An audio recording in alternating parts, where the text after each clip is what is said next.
एक जगह से संत भगवान निकल के जा रहे, वहां पे एक अर्थी रखी हुई और उसके अगल बगल में सब बैठ के रो रहे। तो चले गए, हमें छोड़ के चले गए। संत महाराज रुके वहां पे, पूछा भैया कौन चले गए? तो कह रहे हैं हमारे दादाजी चले गए। बोले कहाँ है दादाजी? बोले ये रहे। तो संत ने कहा तो ये लेटे तो हैं, ये कहाँ चले गए?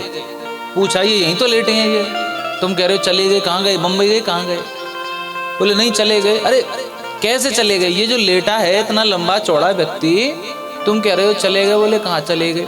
बोले नहीं ये नहीं, इनके भीतर जो था वो चला गया। बोले कौन था इनके भीतर? अरे इनकी आत्मा चली गई, तुमने देखी थी क्या वो? बोले नहीं। जब तुमने देखी नहीं तो उसके लिए रो क्यों रहे हो कि चले गए चले गए? जो तुमने देखा था वो तुम्हारे सामने है। और फिर भी महाराज चुप नहीं हो, रोए चले जा में।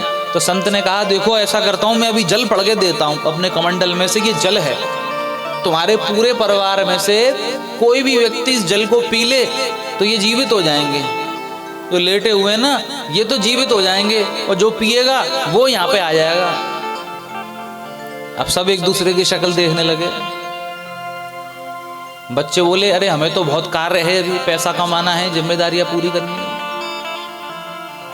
बहन बोली भैया मुझे अपने बच्चे देखने, अपने परिवार देखने। बेटा कह रहा है मुझे बिजनेस देखना। और तो और छोड़ो महाराज, दादी माँ भी राजी नहीं है जाने को। दादाजी पड़े हैं, दादी माँ कह रही है अरे चलो जान दे, चलोगो तो बहुत परेशान कर, तो शांति मिलेगी। भाभी मेट सके न त्रिपुरारी, दादी माँ उल्टा ज्ञान देने लग नहीं कि भैया जब जिसकी आई है वो तभी जाएगा, इसकी आ गई थी तो ये चला गया, जब हमारी आएगी हम जाएंगे, इसकी जगह पे क्यों जाएं? तो प्राण सबको प्यारे हैं, चैतन्यता सबको प्यारी है। और वो चैतन्यता है क्या? जो प्राण है ना, जो चैतन्यता है वो भगवान का ही स्वरूप है। जिस दिन ये प्राण निकल जाएंगे ना तो क्या होगा? एक बात बताइए,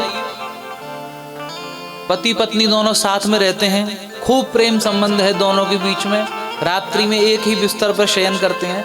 अब यदि रात में पति ने अपनी पत्नी का हाथ पकड़ के देखा कि बहुत ठंडा पड़ गया है,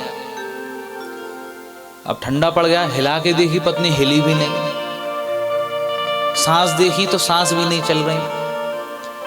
हृदय की धड़कन सुनने का प्रयास किया तो वो भी बंद। तो पति को मालूम चला भैया कि पत्नी ने तो प्राण त्याग दिए, चली गई। अब आप ये बताओ क्या ये संभव है कि वो वहीं पे सोता रहे? वो सोचे भैया अभी तो चलो सो जाओ रजाई ओढ़ के, सुबह देखेंगे कोई बात होगी तो। ऐसा कर सकता है क्या व्यक्ति? उसके बगल में नींद आ जाएगी उसको। एक बात बताऊं, जीवित व्यक्ति तो आपको मार भी सकता है, पीट भी सकता है, उससे डर नहीं लगता। पर मरा हुआ व्यक्ति तो बेचारा हिल भी नहीं पा रहा, उससे सबको डर लगता है कि जैसे उठ के ये खाई जाएगा क्या। महाराज डरना है तो जीवित से डरो, मरे हुए से क्या डरना? जब उसके अंदर से चैतन्यता निकल ही गई तो फिर क्या ही करेगा वो। तो ये मन के भीतर का जो पंछी है ना, जब ये उड़ जाता है ना तो समझो भैया कि पेड़ के सारे पत्ते ही हट गए।